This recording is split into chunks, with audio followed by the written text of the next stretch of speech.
بسم اللہ الرحمن الرحیم۔ چور ایک باغ میں گھس گیا اور آم کے پیڑ پر چڑھ کر اس نے شاخوں کو اس قدر ہلایا کہ کئی آم نیچے آ پڑے۔ اتفاقاً مالی بھی آ گیا اور چور کو دیکھ کر کہنے لگا، کچھ خدا کا بھی خوف کرنا چاہیے، تجھے آخر مرنا ہے اور پھر حساب کتاب کے لیے قیامت کے دن اٹھنا ہے، تب خدا کو کیا منہ دکھاؤ گے؟ چور بولا، تم کون ہو؟ یہ باغ خدا کا ہے اور میں خدا کا بندہ، وہ کھلاتا ہے تو میں کھاتا ہوں، اس کے حکم کے بغیر تو پتا بھی نہیں ہل سکتا۔ مجھ سے جاہلانہ کلام نہ کر، معلوم ہوتا تجھ میں نیری جہالت ہے، عقل نام کو بھی نہیں۔ مالی نے یہ بات سن کر دل میں کہا کہ چور بڑا منطقی ہے، میں اس کی منطق کے مطابق ایسا جواب دوں گا کہ عمر بھر نہ بھولے گا۔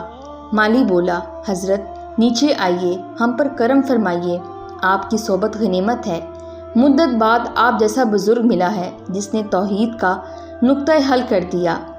پیر و مرشد تشریف لائیے اور ہمیں رائے نجات دکھائیے۔ چور ایک بھرم کے نیچے اتر آیا، مالی نے وہیں پکڑ لیا اور آم کے درخت سے خوب مضبوطی سے باندھ کر پہلے تو مکوں سے اس کی توازہ کی، جب تھک گیا تو لاٹھی لے کر اس کی خوب مرمت کی۔ جب مار نے چور کو ڈھیلا کر دیا تو لگا فریاد کرنے، اے ظالم، خدا سے ڈر، میں نے تیرا کیا نقصان کیا ہے؟ مجھے بے گناہ کو یوں بے دردی سے پیٹ رہا ہے۔ مالی نے ہنس کر جواب دیا، حضرت اتنی جلدی اپنا دعویٰ بھول گئے؟ کیا اس لاٹھی کو خدا نے نہیں بنایا؟ کیا مارنے والا ہاتھ اور مار کھانے والا جسم خدا کا ہی پیدا کردہ نہیں؟ آپ کیوں ناحق گلہ کرتے ہیں؟ اس میں آپ کا کیا نقصان؟ اس کے حکم کے بغیر تو پتا بھی نہیں ہل سکتا۔ آپ کی یہ فریاد جاہلانہ ہے۔